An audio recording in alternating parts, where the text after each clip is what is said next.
Good morning, folks. Welcome to the newsfeed. It's bang on 8:30 now. Today, I'm going to do a bit of a topic about Brexit.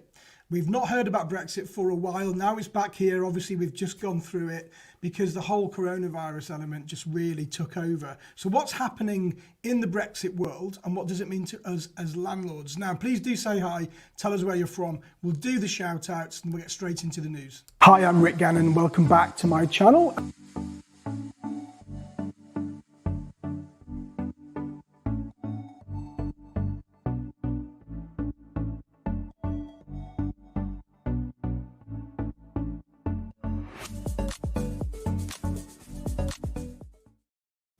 So welcome back, folks. If you are new here, I'm live every day at 8:30, just sharing all of the latest topical news to you so you don't have to go out there looking for it. So you've got to say hi first, folks. What's my internet connection like today? Sometimes it's a little bit glitchy because of just where we are. So folks, say hi. Let's do this. Let's do the shout outs first. So first of all, we've got Carol. You're watching on LinkedIn. Good morning to you, Carol, and to Ravi, watching from Twickenham. Mihaela, good morning, watching from London. And Daniel's with us today. Good morning, Daniel, from Bromley. And Beata is watching from Surrey. Koshi, good morning from Somerset. Nice to see you here. Quite a few people watching on LinkedIn today. Good morning, Rajesh from Ashford in Surrey. And good morning to Matt from Droitwich, just down the road from us. Good morning, Bobby, watching this morning, and Patrick from Market Deeping, and On the Money Carpenter. Good morning. Good morning, Helen from Angus, and good morning to Emma. Hi, Rick, back as always from Ashford in Kent. Thank you. Good morning to, who else have we got? Goodness me, they are flying in this morning. Good morning, Nadia from Peckham. Good morning to Jay from Halifax, and Dean's watching on YouTube this morning from Norway. Hi, Dean. Jay is watching today from Halifax. Sarah from Lymington. Got time just for 5 more. Trifecta watching on YouTube from Woolwich. And who else have we got? Matt from Manchester. You're the first person to share it. Thank you. All right, what else? One more. Martin from my hometown of Warrington. Thank you. Someone's just left a really angry face. Benjamin, Christopher, you've left an angry face. Why are you angry this morning? We're all friends here. We're just sharing the property news. Let me know why you are angry, Benjamin. I've no idea. Don't be angry. We're all friends together. Right, Brexit. Let's talk about what's going on. So I've got a report here, and please do feel free to comment if you've got anything you'd like to add.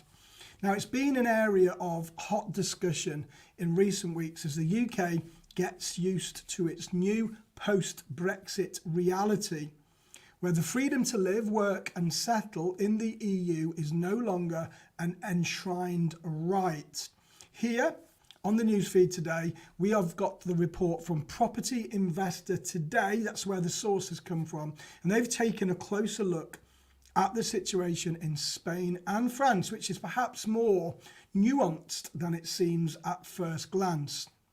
Now, according to Spanish property expert Sean Woolley, it's important to note that there is some misinformation floating around the internet with regards to post-Brexit visas and residency issues for UK citizens. It must be recognised that not all the terms of the UK's new agreement with the EU, and specifically with Spain, have been negotiated. So, never mind agreed. So holidays and second home owners.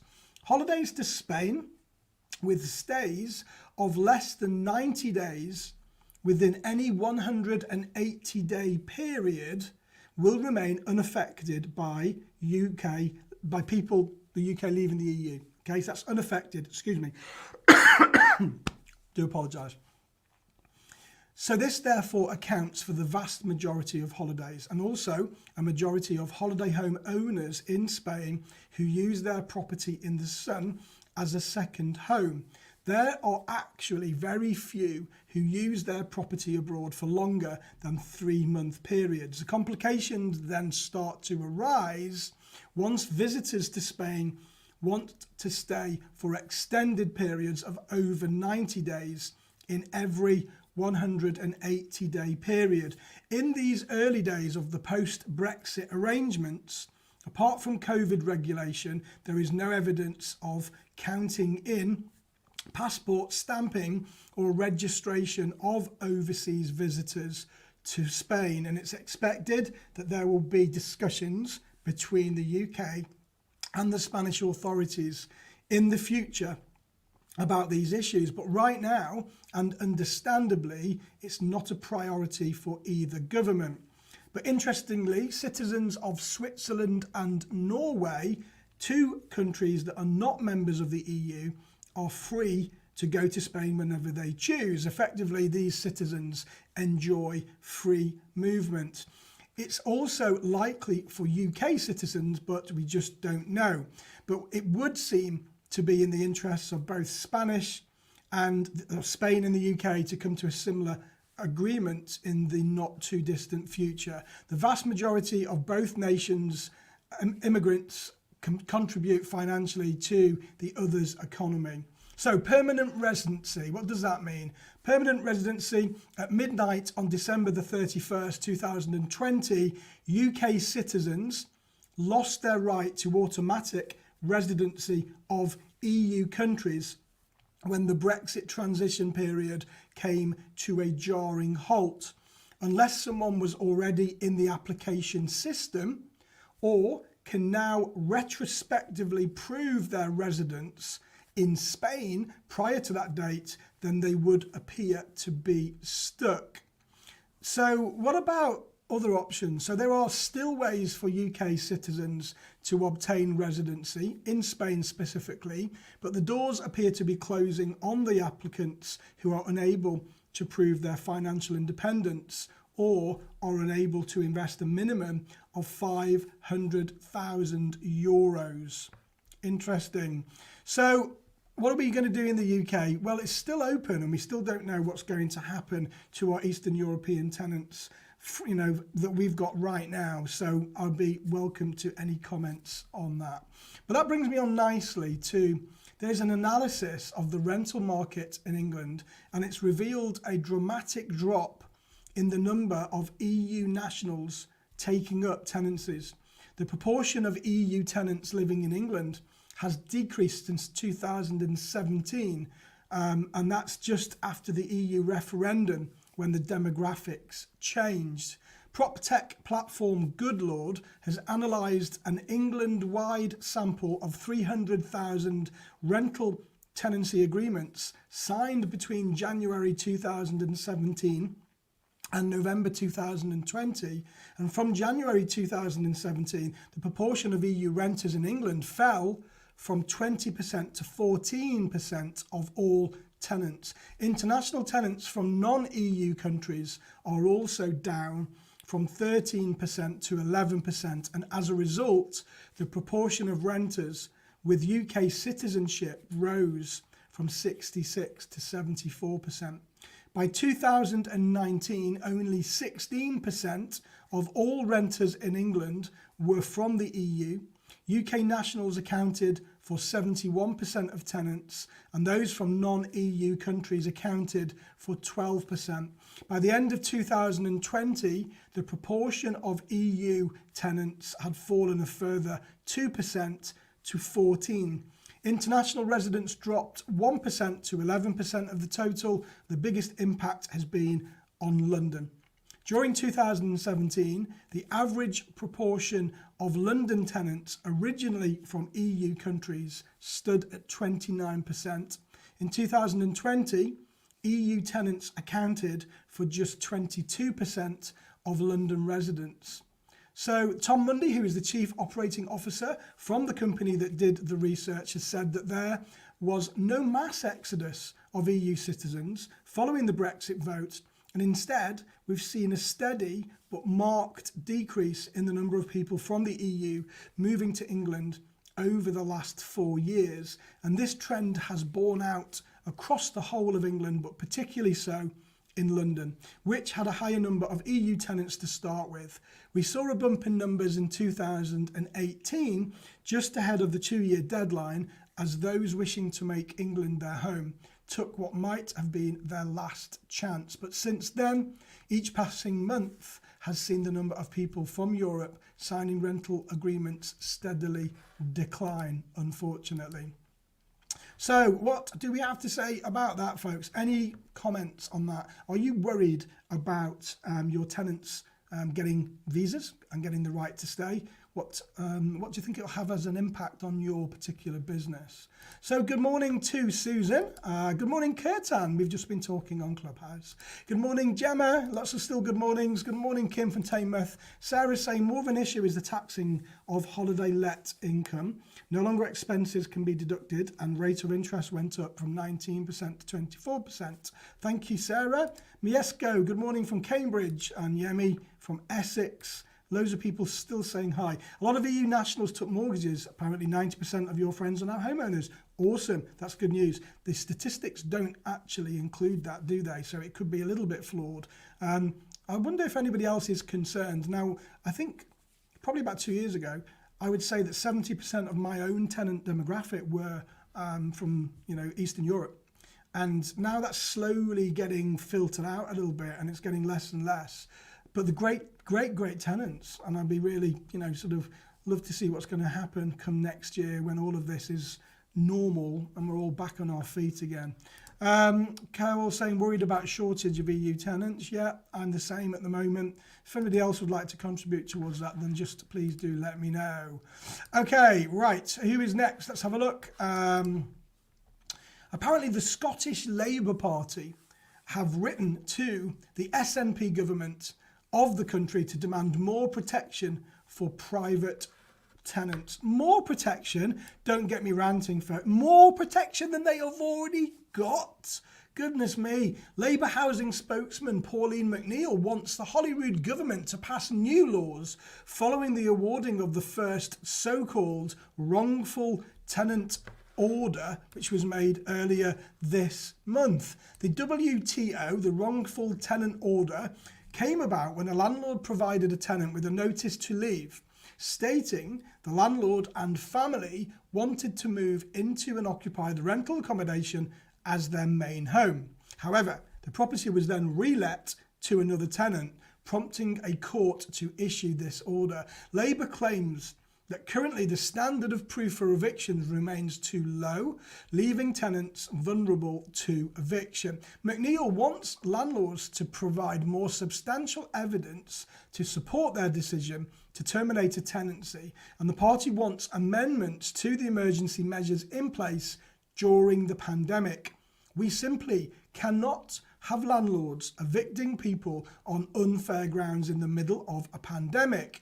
The time has come for the Scottish Government to listen to the voices of their tenants and act to keep them safe. In Scotland, there is an eviction ban in Tier 3 and 4 areas until March the 31st. The ban applies to sheriff officers, enforcement, and there are exceptions, as in England and Wales, applying to criminal or antisocial behaviour. Longer-term changes introduced by the Private Housing Tenancies Scotland Act and subsequent amendments mean that tenants have more protection than previously, including no more fixed-term tenancies, controls or rent increases, longer notice periods, and a new but not compulsory model tenancy agreement. Are you a landlord in tenant?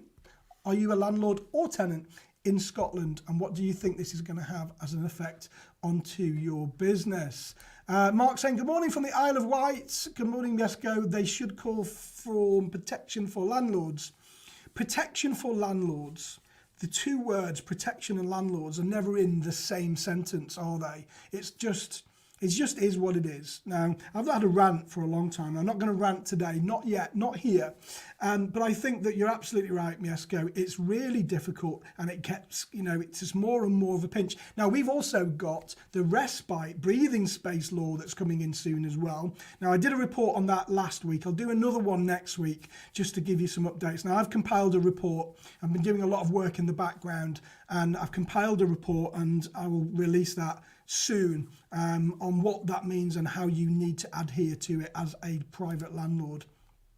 Good morning, Steve. Hi, Susan. Nice to see you. Completely agree. Reference EU tenants. I like them and have seen a steady decline, which is a big shame. Yeah, I think you speak for all of us here. Helen, you're a Scottish landlord. At least you've got a little bit of tenant help in Scotland, haven't you? You've got the hardship loan scheme in Scotland that we haven't got in England, and you've got beautiful countryside, so it's all good. Gabenga, good morning. He was saying hi. Daniel saying the government are forgetting that as landlords, we run a business. I say this a lot, don't I? So one hand, the government wants our help, right? On the other hand, the government wants to take it away. So they can't meet their housing requirements for every manifesto. Every year, 300,000 houses, and they never get to it, so they call on private landlords to help bail them out. The government have called on private landlords to help bail them out of the right to rent because they couldn't control the immigration element, and they called to landlords to do it for them. But yet, on the other hand, they keep taking it away and taking it away. Where does it end up? It's just a little bit nuts. Folks, if you do like my content, I have got my supporter page, which is now open. I've just posted this in the comments. If you'd like to come and join me on my supporter page, where I provide more exclusive content on a one-to-one style basis, there's the link. You can click on it in the comments. You can come over and you can join me today. I'd love to see you there. Okay, so what have we got next on the news? The new chief executive of Property Mark says, being a member of the Association of Residential Letting Agents, RLA or NRLA, is a sign of quality and high standard. And it's up to agents to spread the word about that on the high street. Tim Balkan, who became CEO of the trade body in October, says in a video interview exclusively on Letting Agent Today, that the quality and standards set with the ARLA members apart from others, and these distinctions will come to be appreciated by consumers too. In the interview, he speaks about the increasingly close links between ARLA and the NRLA, which is the National Residential Landlord Association, and about how he wants Property Mark as a holistic brand rather than ARLA or its sales equivalent, which is the NAEA, to become the word that the public ultimately recognises as a kite mark of quality. He also wants to see the lettings agency industry become recognised more as a profession than a job, with quality assurance being the unique selling point of agents and Property Mark.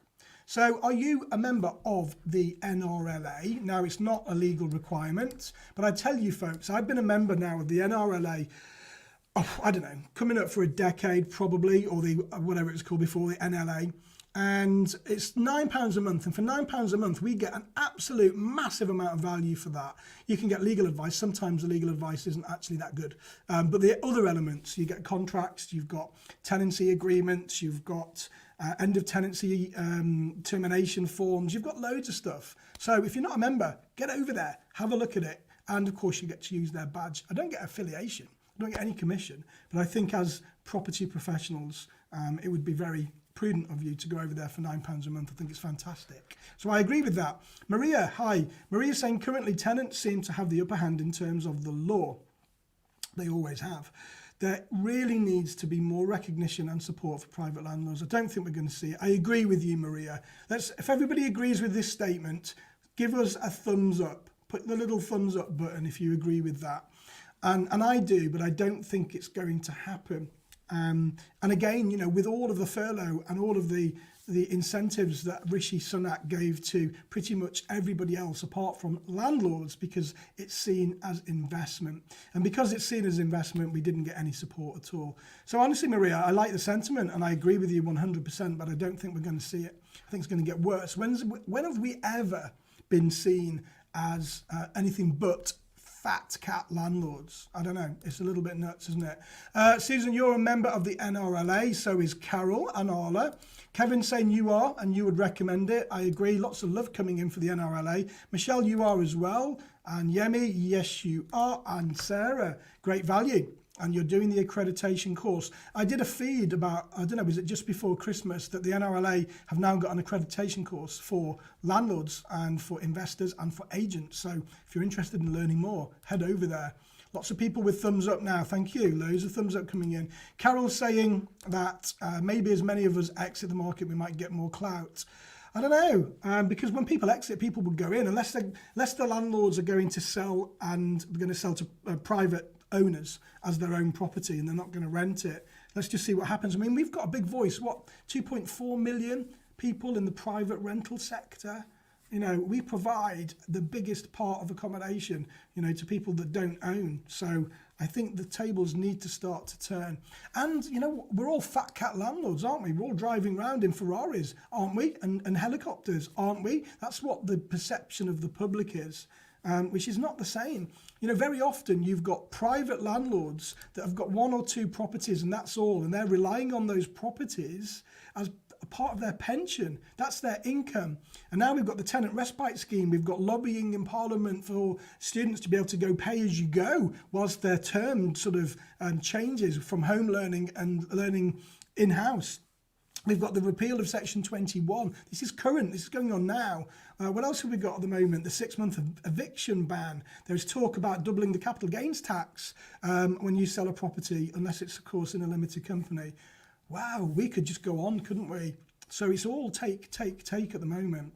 So, folks, anyway, I didn't have a rant, did I? That wasn't really a rant. Folks, if you'd like to come over and see me on my supporter page, I'm going to pin it up there. Just click on the link in the comments and come over to the supporter group and maybe have a lot more of this type of chat. And I'm going to go over to Clubhouse now. So if you are in Clubhouse, please follow me at Rick Gannon. And I'm going to be doing a news feed and a debate. So this is where we bring people to life and we bring you up onto the stage, talk about the same things, but we ask you for your opinion and to debate it as well. So folks, that is it from me today. Thank you so much for following. Click on the follow button so you don't miss any of my news feeds. And of course, make sure you're back here tomorrow. What's tomorrow? Wednesday, is it? Yeah. For the news feed at 8:30. Don't be late. And don't forget, no matter what you do today, have some fun. Take care and thanks for following. Hi, I'm Rick Gannon. Welcome back to my channel.